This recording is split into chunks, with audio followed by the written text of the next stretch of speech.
Family Quinn Lecture. For those who do not know me, my name is Father Augustine Reisenauer, and I am the director for the Center for Catholic and Dominican Studies. And it is my privilege and my pleasure to be able to introduce to you our speaker this afternoon.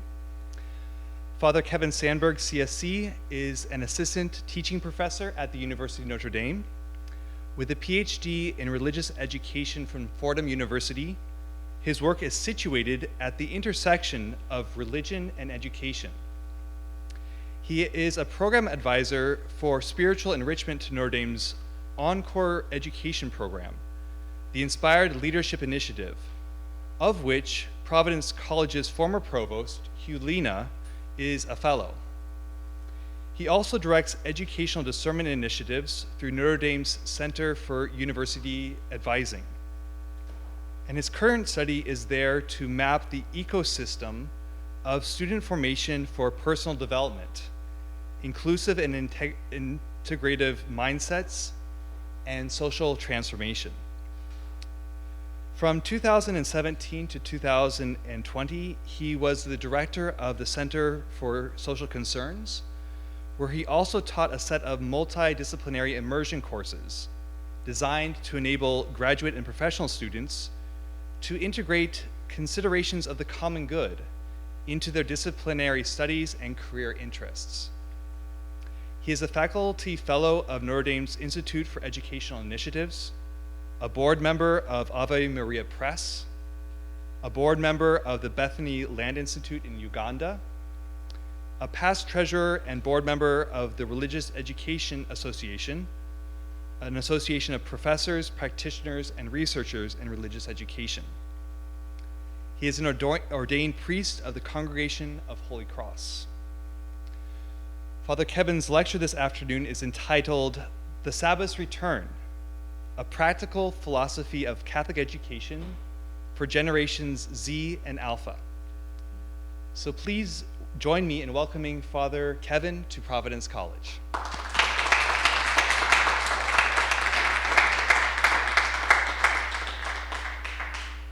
Thank you. I'm grateful to the Center for Catholic and Dominican Studies for the invitation to deliver this lecture, to the Quinn family for sponsoring it, to the Dominican community and Providence College for engaging in the mission of Catholic education, and to you, dear audience, for your interest today. As Father Augustine has just noted, I work at a Catholic college. I also happen to live on that college campus. Living and working on campus, I can attest to the fact that Sunday is the quietest day on campus. That's because Sunday is the day when students are most studious. They spend it holed up in the library. As a professional educator, it delights me to see this. After all, study is the activity constitutive of being a student. As a priest, though, I'm conscious that Sunday is also the day ordered to Christian observance of the Sabbath. Remember the Sabbath day to keep it holy. Alas, my campus vantage point also affords me the view that more students camp out in their favorite library carol on Sunday than sit in a chapel pew. My clerical state notwithstanding, my concern in this talk has little to do with the discrepancy between chapel and library subscription on a Sunday. Whether students worship on Sunday or not, it is clear that to work on Sunday does not necessarily contravene the fourth commandment. Manifest in this regard are the gospel accounts of Jesus healing on the Jewish Sabbath. Rather, my interest in beginning with this vignette of twin observations is to understand them as being equally about Sabbath. One, worship, is generally accepted as pertaining to Sabbath. The other, education, much less so. This differential puts the question of this lecture in sharp relief. Does it make sense to speak of Catholic education as Sabbath? It does, I will argue, when we understand Sabbath as apocalyptic. To put it succinctly, I want to propose that Catholic education is Sabbath because it has an apocalyptic function. It uncovers, unveils, and reveals who God is and who we are in light of God's blessing. This view is derived from an understanding of Sabbath as apocalyptic as we understand the word in the Greek title of the book of Revelation, apocalyptine, to uncover. The argument will proceed along 3 steps. First, I will offer an initial exposition on Sabbath's potential. It has spiritual and social functions that inform its meaning. Second, I will inquire into some of the dynamics behind Sabbath's atrophy. Here I will take an historical approach. Third, I will consider some possibilities for the Sabbath's return. If there are embers of Sabbath to be found, its return depends on kindled hearts, or the billows that will blow air on those embers. Here I will take a suppositional approach. Sabbath's potential, Sabbath's atrophy, Sabbath's return. I hope these 3 movements will be sufficient to start a good discussion. Sabbath's potential. The meaning of Sabbath is not self-evident. Surely it must mean more than don't work, do worship, these being the thin description with which most commentators base their consideration of Sabbath. To thicken that description, I will essay an understanding of Sabbath's spiritual function and an understanding of its social function. In his poetic 1951 exposition on the topic, called simply The Sabbath, the 20th century American rabbi Abraham Heschel argues that Sabbath means God living through the community of creation, while at the same time the community of creation living through God. The survival of the world, Heschel states, depends on the holiness of the 7th day. Surely, he isn't suggesting that human observance of the Sabbath will be sufficient to hallow the day.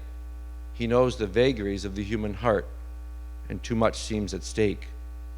No, Heschel knows that the holiness we offer to God has first emanated from God. But what is striking here is how Heschel describes the fount from which Sabbath's holiness flows. It is the fact of God's need for human love. And that's a quote. For this reason, we can say that, first and foremost, Sabbath has a spiritual function. It is the temporal sign offered to creation by God that the divine self lives to gain the love of the world. Put simply, the Sabbath is a principal means by which God woos creation. The how of holiness becoming conjoined with time is apparent. We know the accounts of creation and Exodus. Lacking the temple, the temporal became the locus of the divine for Judaism. But Torah knew this before the temple's destruction in AD 70. Its narrations of creation and liberation identify God's activity relative to time, not space, to events, not things. Genesis speaks of the days rather than the site of creation as holy. Exodus declares the 7th day rather than the mountain as holy. The Sabbath, Heschel states, attunes us to holiness and time. But why exactly is it that time and holiness are linked? Is their conjunction simply instrumental for human good? Was the choice of a different dimension merely a matter of divine fiat? Or is there an intrinsic logic to it? If you recall the creation account, there's a doublet of Hebrew poetry that suggests it's an intrinsic logic. At Genesis 2:2-3, we read, "On the 7th day God completed the work he had been doing. He rested on the 7th day from all the work he had undertaken. God blessed the 7th day and made it holy, because on it he rested from all the work he had done in creation." God creates for 6 days, then God Sabbaths. Though the Sabbath may seem to us to entail no work, in fact, God blesses and sanctifies on that day. There is a hierarchy. God declares as good the first 4 days, involving inanimate things. God blesses the next 2 days, involving animate beings. Only when the narrative turns to God, and only God, does it speak of holiness. There is no more profound expression of God's self than holiness. For humans to Sabbath, then, is to be in the most intimate proximity with God. What is apparent to Heschel in this reality is the understanding that Sabbath is not an interlude, but a climax of living. Relying on millennia-old rabbinic commentary, he likens Sabbath to a bride, its celebration to a wedding. At the heart of that relationship, Heschel declares, is God's need for human love. Ever attentive to human loneliness, it is striking how Heschel points to God's own loneliness. It is not good that the Spirit should be alone, so Israel was destined to be a helpmeet for the Sabbath. The Sabbath reveals, then, the longing of the divine heart. Out of its own exigencies, it longs for human companionship. This, then, is Sabbath's spiritual function, to reveal the desires of the divine heart. Sabbath's aim in doing so is that humanity might equally be in love with eternity, the eternal presence of God. From Sabbath's spiritual function flows a social function. Lest we mistake the spiritual for something otherworldly, Heschel is at pains to point out that holiness is rooted in time so as to reveal God's own need.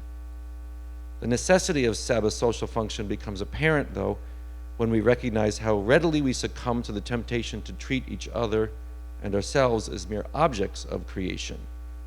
Good, but not blessed. For this reason, the Sabbath sets up the model by which we are to relate to each other as helpmates. This is Sabbath's social function. It is for reason of this function the Old Testament scholar Walter Brueggemann argues that Sabbath was situated as the fourth commandment, for there it bridges the first three commandments having to do with God to the last six having to do with our neighbors. As we turn our focus from God to affairs of commerce, governance, otherwise human affairs, we pivot with one foot in both terrains. This is Sabbath, the linchpin by which Moses demonstrated the connection between love of God and love of neighbor. Thus, Sabbath is not just ordered to rest and worship, but to the revelation of a new social reality. It is situated as the fourth of the commandments, as much to focus on God as it was to ensure that in treating our fellow human beings, we resist the life that, through the Exodus, God overturned. Ultimately, Sabbath is the touchstone by which one enacts the choice for life over death, where the choice for death would be to root oneself in the idolatry of market ideology, while the choice for life would be to root oneself in divine hesed, in faithfulness of God's covenant, which is equally demonstrative of God's need for the human. Does that quicken your desire for covenantal love, the revelation of God's need for yours? Keep in mind the Sabbath equally reveals our temptation to reject the offer of love and to return to a subjugated life. This is key to Sabbath as our way out of the anxiety that is born of incessant demands for increased productivity. Think of Pharaoh's tracking clocks at, dare I say it, your local Dunkin' Donuts, transmitting data back to corporate headquarters. Brueggemann's argument is a bulwark against spiritualizing the Sabbath. Rather, we must see the Sabbath in apocalyptic terms, for it reveals a new social reality, a rejection of subjugated life. This is as true today as it was of the ancient Israelites. Witness Kathy Caveney's description of life under billable hours. Caveney, a professor of theology and law at Boston College, argues that the lawyers who work under a regime of billable hours run the grave risk of seeing the world through the lens of instrumental value and commodification, to which billable hours has subjected them. If lawyers have such a challenging time with it, what odds do we give the sabbatic principles of debt cancellation for the poor every 7 years, a jubilee every 50th, and care for the widow, orphan, and immigrant? These social commandments are practical means to effect Sabbath's spiritual principle. In Heschel's words, they are means by which we turn from the results of creation to the mystery of creation, from the world of creation to the creation of the world. As apocalyptic, Sabbath dismantles our ordinary frame of reference to perceive the new reality God is forging. To make this turn, Sabbath is our mate. To use Heschel's designation as mate, Sabbath is a particular presence of God, a presence manifest in time. Time, of course, is precisely where we live. But do we not really live in time? But we do not really live in time, do we? Rather, we crave time, including us who perceive that we have too little time to master the storehouse of knowledge laid before us in an academic setting. The new cosmic perception that the Sabbath offers us suggests that instead we actually live by a misconception of time. Though we might see God's use of time, we too often fail to see from the point of view of God's new social reality set in time, namely the Sabbath. If we were to, by Sabbath, pivot from focusing on what results from our hand to what results from God's hand, then recalling the Genesis creation stories, we may be able to answer well the first question posed to God to humans. Where are you? Where are you? Could it be, in response to the question, where are you, Catholic education is an answer that says we are in Sabbath? Here I want to deal with Sabbath's atrophy, because it is a very thin possibility that Sabbath is an aspect of Catholic education, in fact, an essential one. If it were Sabbath, Catholic education would then be saying we are a pivot point where humanity is able to contemplate the love of God and simultaneously enact it in love of neighbor. I don't think we're there yet, and that assessment has as much to do with how Catholic education positions itself in the marketplace as it has to do with Sabbath's effacement. So in this second section, I will explore two phenomena that enable us to understand Sabbath's atrophy. The first is its effacement. The second is its decontextualization. Effacement is a term Edward Farley has used to describe the postmodern atrophy of religious traditions' deep symbols and words of power. Deep symbols are the values around which religious identity coheres. They are expressed through words of power, words like tradition, creation, responsibility. Deep symbols and their words of power embody a community's self-understanding. As such, they norm identity and model behavior. For Catholics, sacrament is a deep symbol. Eucharist is a paramount word of power. For Jews, Sabbath is eminent among the deep symbols and words of power. Sacrament and Sabbath are respective footholds in the holy, but as words of power, they are subject to historical processes. Over the course of time, they, like all other symbols and words, can become objectified as much as they can become vacuous. Time can have an erosive, even corrosive effect on the currency and therefore power of deep symbols and words of power. This phenomenon has taken historical form in the Enlightenment, in postmodernism, and in globalization. Indeed, the era in which we find ourselves is one in which the religious paradigm is being effaced. Lives that were once thickly populated with words like sacrament and Sabbath have lost much of the frame of reference by which they garnered meaning historically. In the word sacrament and Sabbath, if the word sacrament and Sabbath were constellations in the heavens, they would be fading from view for want of darkness, there being too much light pollution to see them. Of course, the sources of that light pollution purport to be sufficient guiding lights themselves. It is this phenomenon that is, at least partially, behind the U.S. Conference of Catholic Bishops' effort to teach Catholics about the nature of the Eucharist. In the effacement of deep symbols and their words of power, the mystery to which they direct and connect us has become increasingly difficult to perceive. Decreased usage of words of power has led to their tenuous understanding and vice versa. For lack of use, words of power atrophy just as muscle sidelined by an injury atrophies. They retain their vitality only when a community relies on them regularly. Farley recognizes, as did Heschel, that deep symbols live through the community only insofar as the community lives through them. Let's go back to our creation narrative to understand this second atrophy or decontextualization. We are no longer in the garden. Now, like Prometheus' theft of fire, we have stolen what was forbidden us, the first fruit, the fruit of the tree in the middle of the garden. That this tree is at the center of the garden is not inconsequential. Its location means that it is the tree from which all other life, by virtue of the seed it has spread, originates. In essence, the theft of its fruit is our death. You shall die, insofar as by that theft we have delimited the tree's propagation.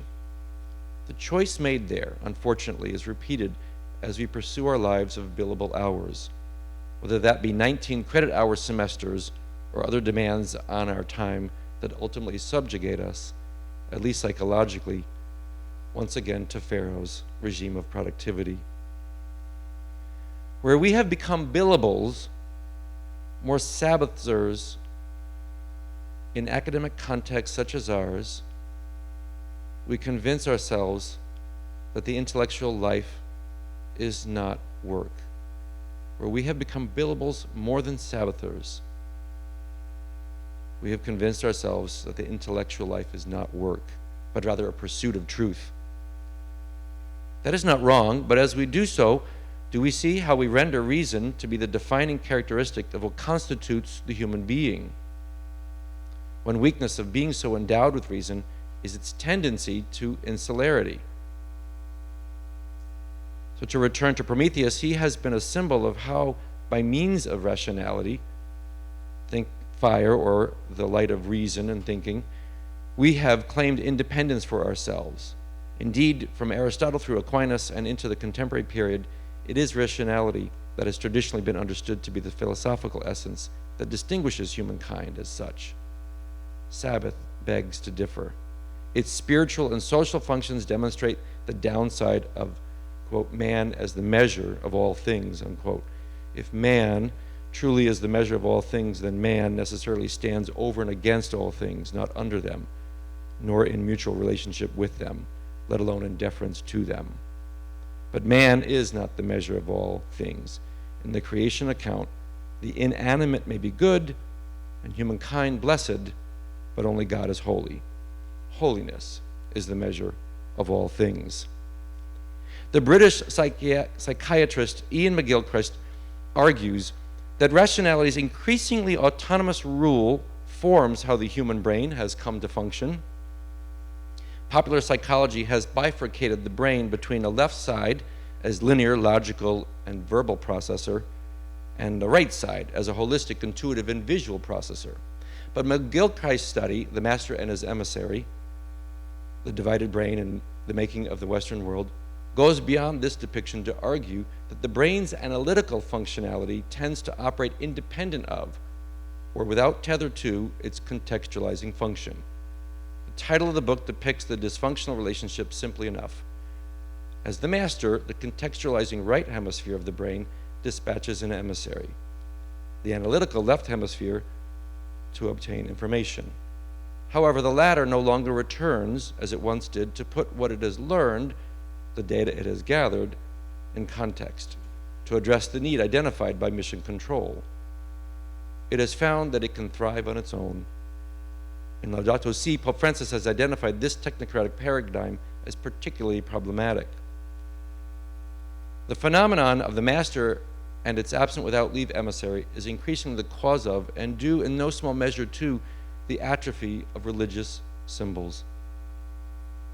Demands for increased productivity tend to foster a linear logic in which external actors such as religion no longer have a voice sufficiently powerful to counterbalance the emissary's presumed autonomy. In a fashion we could identify today as artificial intelligence, the left hemisphere has begun to code itself.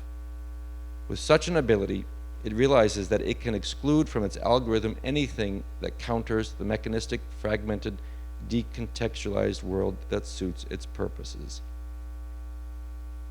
The result, according to McGilchrist, is that one hemisphere, quote, tends to see things in their context while the other carefully removes them from it, end quote. In fact, what has happened is that Sabbath has been removed from the question, not just religion. For 6 days, the algorithm runs, and it is marginalizing the seventh. Is there a possibility of Sabbath's return, especially through Catholic education? If faith symbols don't just disappear, they are co-opted for other uses or are replaced. Conversely, we can beckon their return. So here I want to explore how a philosopher and a theologian of the 20th century provides some model for Sabbath's return. The first, the philosopher Joseph Pieper, wrote of the tendency McGilchrist has identified. In his 1947 essay, Leisure, the Basis of Culture, he sought a means to guide Germany's post-war rebuilding. He determined that leisure should be the cornerstone, since historically it was the basis of Western culture. But leisure itself was grounded on worship, or the cultus. So here we see already a very strong ally with Sabbath. In Pieper's estimation, Germany's future depended on leisure's ressourcement, return to its source in leisure, in education, even if new foundations were to be laid. Like thin descriptions of Sabbath, the leisure of which Pieper wrote was not, as we understand the term, not a matter of rest, relaxation, or free time, but of education. The leisure on which Pieper wanted to organize Germany's rebuilding meant that the frame of reference we know as education, since our term school is rooted in the Greek term for leisure. Pieper defined this form of leisure as a receptive attitude of mind, a contemplative attitude, not only the occasion, but also the capacity for steeping oneself in the whole of creation. In Pieper's view, the mind was its own algorithm. It taught itself to taught after a certain point. We call that wisdom. What does contemplation as the highest form of knowledge leading toward wisdom reveal, according to Pieper? Not the whole of reality, but a point of view from which the person takes in the whole world. What Pieper wanted to cultivate in post-German thought is what might increasingly be our focus of Catholic education, is to be in essence Sabbath, namely a disposition to receive rather than to perceive, a receptivity to the totality rather than the apprehension of the part. To Pieper, Western thought no longer accepted this method, let alone its results. It failed to relate the product of work with its reason for being. It did not see the person as standing outside their function. As a result, in his estimation, Western thought had become incapable of seeing life as a whole and the world as a whole. Without the leave or leisure to see and stand outside ourselves, our productive work selves, the human person finds it difficult to stand face to face with being itself. In Brueggemann's view, we would become subject once again to Pharaoh's ideology of productivity. Pieper is at pains to point out that leisure is not idleness, but the preserver freedom of education and culture, and of that undiminished humanity which views the world as a whole. He resourced education in the form of leisure as the antibody by which Western culture was to be inoculated against its past sins. What if education falls prey to culture's own forgetfulness? What if education itself forgets that it is part of the solution, but instead becomes symptomatic of the problem, where productivity is our pursuit? If or where, at elite levels, education, Catholic higher education in particular, becomes merely an HR, human relations, waiting room for corporate hires. What we would need then is something or someone to kindle the heart in a world grown chill. That expression comes from Tolkien. It was a favorite of Father John Donne, a Holy Cross priest who taught theology at Notre Dame for 55 years. And it represents, I propose, part of a triad of a Holy Cross charism: to kindle the heart, to illumine the mind, and to guide the journey. But I turn to Donne's life as a demonstration of the Sabbath's return for the manner in which he could kindle the heart of an 18 to 22-year-old thousands of whom he taught over the course of 55 years. He embodied Sabbath in his own professional and personal life. As a tenured faculty member, he certainly had the leisure of the sabbatical every other year. That's how you write 23 books in 55 years. But he also had a regular discipline of reading on a 3-year cycle what really kindled his heart. 1 year he would read Lord of the Rings, 1 year he would read the Summa, and the next year he would read the Gospel of John, and he would start over again. His educational charism followed the principle that the exhausted life, I'm going to raise my hand, I don't know if anybody else's, but the exhausted life is renewed in the heart. So he worked hard to discern what the heart was saying, what he heard students saying as they wrote to him. Over the course of his 55 years, this is what he heard. In the 1950s, he heard that students were hesitant to ask questions.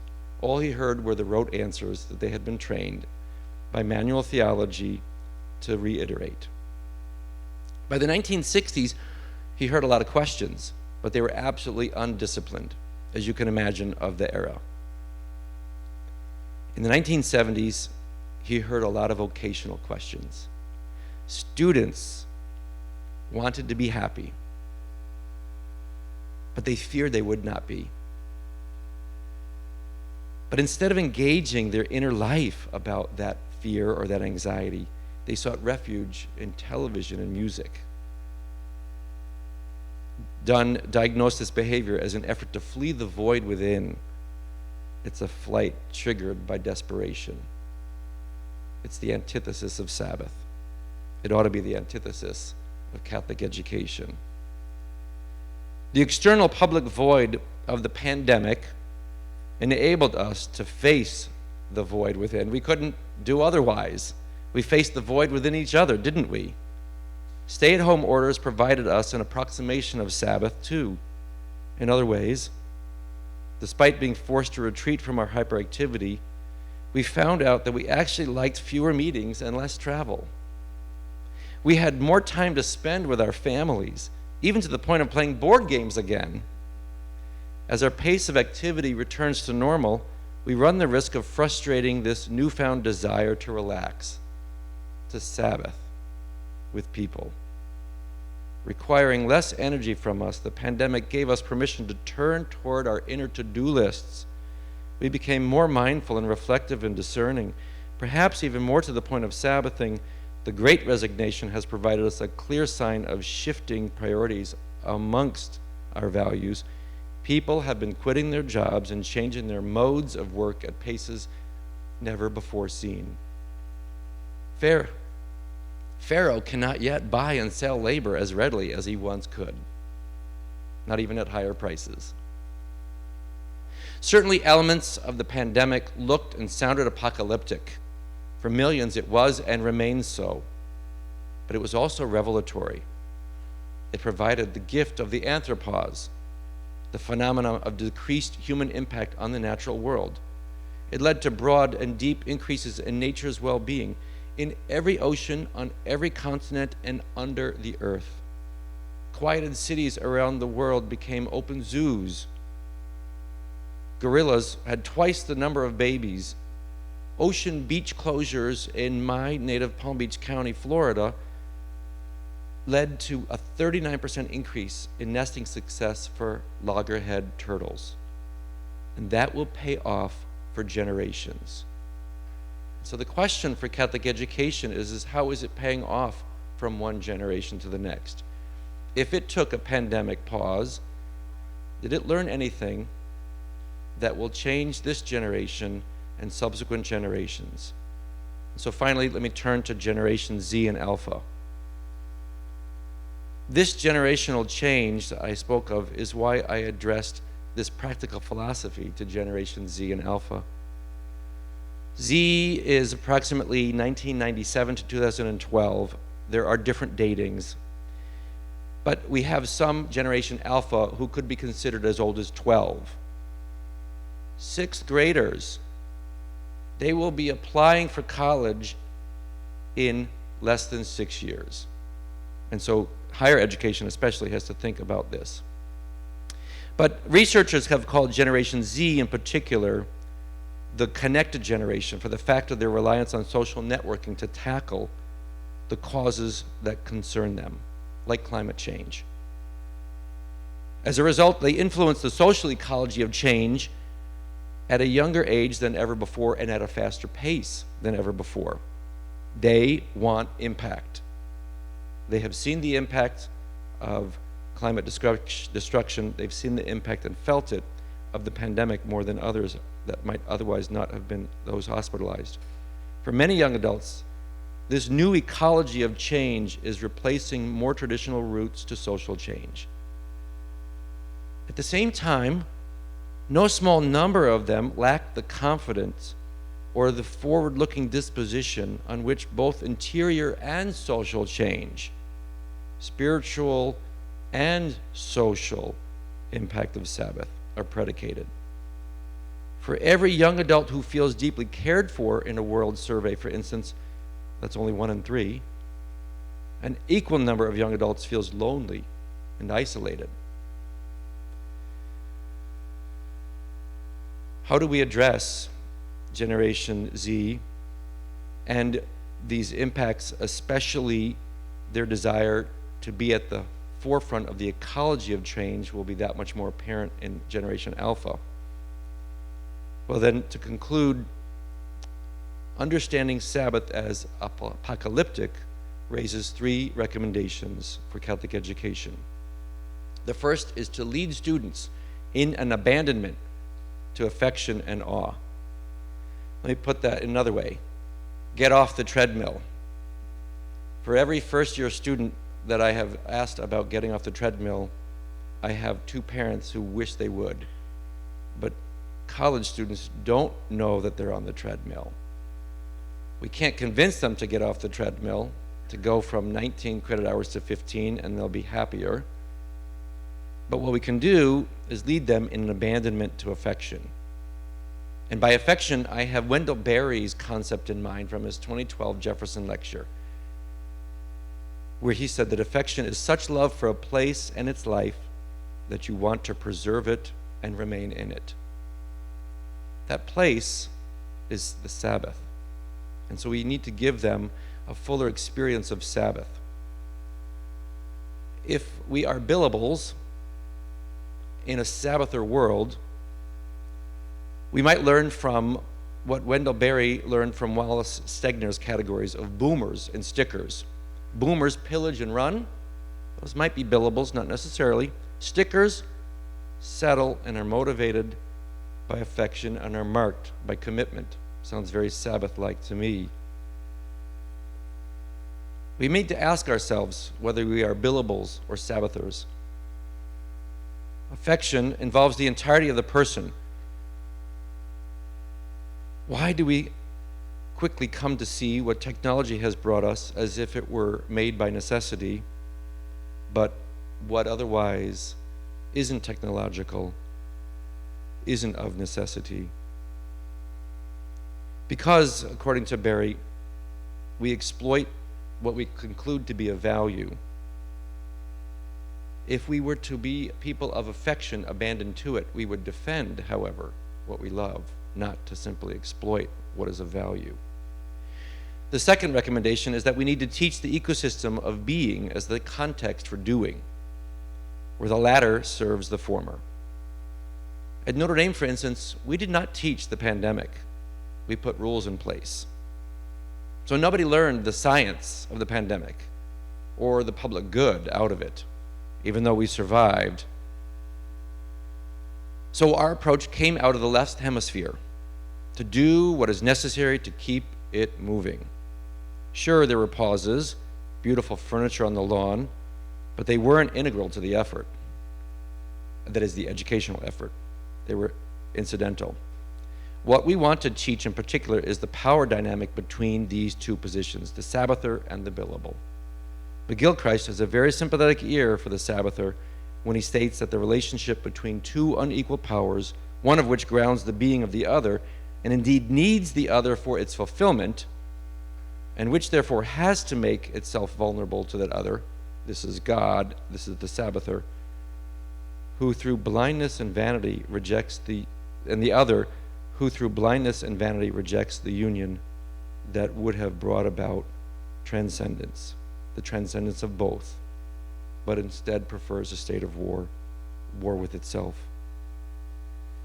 The third recommendation is to foster the desire to be still, how to make Sabbathers in a world of billables. That's to foster a recognition of this difference between holiness, blessedness, and just the good.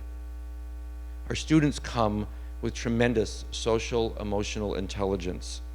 In fact, they know at college they will learn how to recalibrate their moral compass, living in such close proximity to so many of their peers with whom they are in awe or admiration.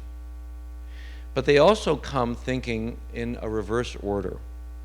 They have been formed, and this is not explicit, that if you do good, then you will be blessed. This is anti-Sabbath. No, you are blessed by God, therefore you are able to do good. This is the hermeneutic that Catholic education as Sabbath needs to create. This is a condition of the new reality toward which Sabbath points. To conclude, let me just note Pieper's epigraph. He pulled out Psalm 46, "Be still and know that I am God." And he said, the translation is, "Have leisure and know that I am God." In fact, it says, "Sabbath and know that I am God." To not heed that call would be a missed opportunity after witnessing nature's pandemic-induced Sabbath pay dividends for nature. May Catholic education enable it to pay dividends from Generation Z to Generation Alpha. Thank you very much.